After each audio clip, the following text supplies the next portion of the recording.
May mga laban sa buhay na kahit anong sipag at tapang ang gawin mo, ramdam mong hindi ka papanalo ngayon. Hindi dahil mahina ka, kundi dahil mali ang timing at mas malakas ang kalaban sa posisyon at impluensya. Dito madalas nagkakamali ang tao, pinipilit nila ang laban kahit malinaw na talo na. Sa 48 Laws of Power, may isang batas na tahimik pero delikado kapag ginamit ng tama. Law 22 ang tawag dito, at simple lang ang ideya nito. Kapag talo ka na, huwag kang lumaban ng harapan. Minsan ang pag-atras ang pinakamatalinong galaw para mabawi mo ulit ang kontrol.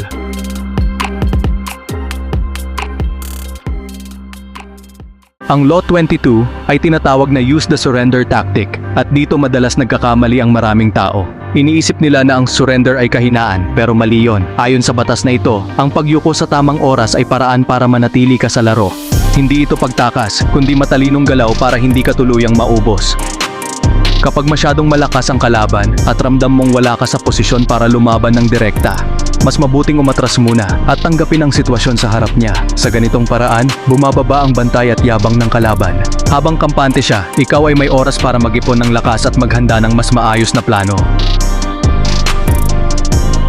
Delikado ang pilit na laban dahil habang pinipilit mong manalo, mas lalo kang nauubusan ng lakas at respeto. Kapag kita ng kalaban na hirap ka na pero tuloy ka pa rin, lalo kanyang didiinan.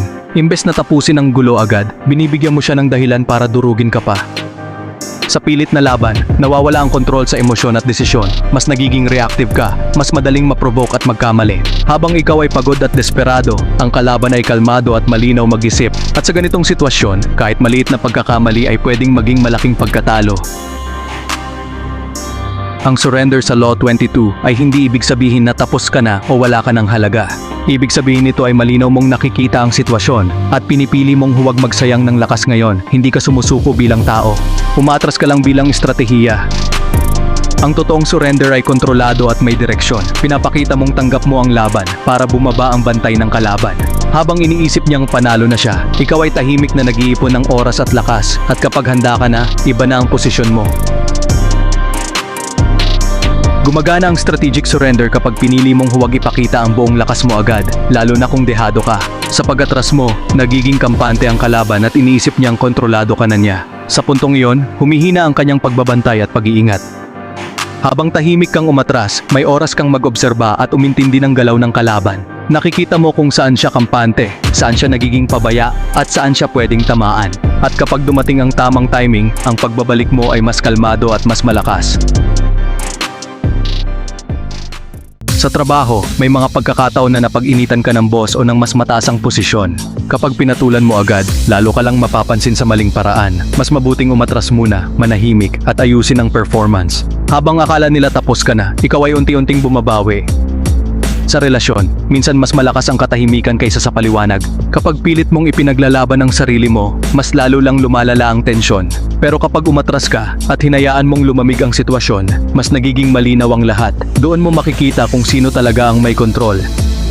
Sa negosyo o buhay, may mga laban na hindi para sa ngayon. Kapag kulang pa ang puhunan at impluensya, ang pilit na laban ay mabilis na pagkasira. Ang strategic surrender ay pagbibigay ng oras sa sarili para maghanda, at pagbalik mo, hindi ka na basta-basta matitinag.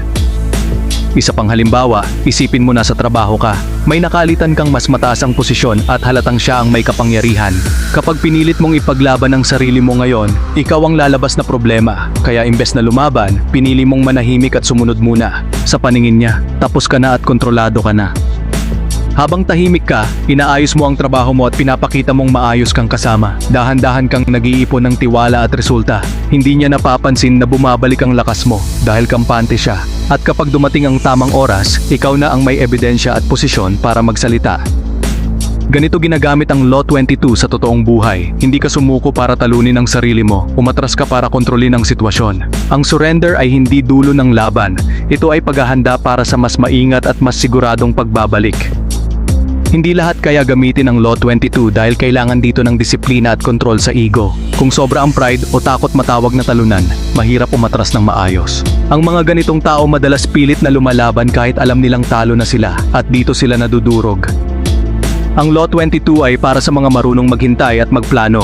Kung palaging gusto mong panalo agad at hindi kayang magpahinga sa laban, hindi mo mauunawaan ang kapangyarihan ng strategic surrender. Kailangan mong matutong magkontrol ng emosyon at maglaan ng oras para sa tamang galaw.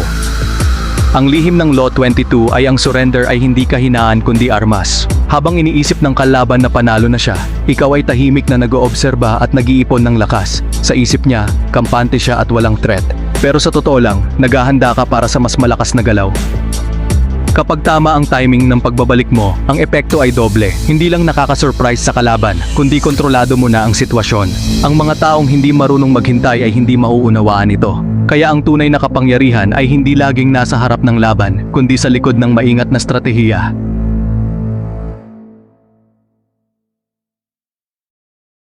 Ang aral ng Law 22 ay hindi lahat ng laban ay para sa ngayon. Minsan ang pag-atras ay hindi kahinaan kundi matalinong hakbang para makabawi. Ang tunay na makapangyarihan ay marunong maghintay at magplano bago bumalik sa laro. Kapag alam mong kailan dapat lumaban at kailan dapat umatras, kontrolado mo ang sitwasyon at emosyon mo. Hindi mo sinasayang ang lakas mo sa laban na talo ka na. Sa huli, ang strategic surrender ang unang hakbang sa tunay na panalo at respeto.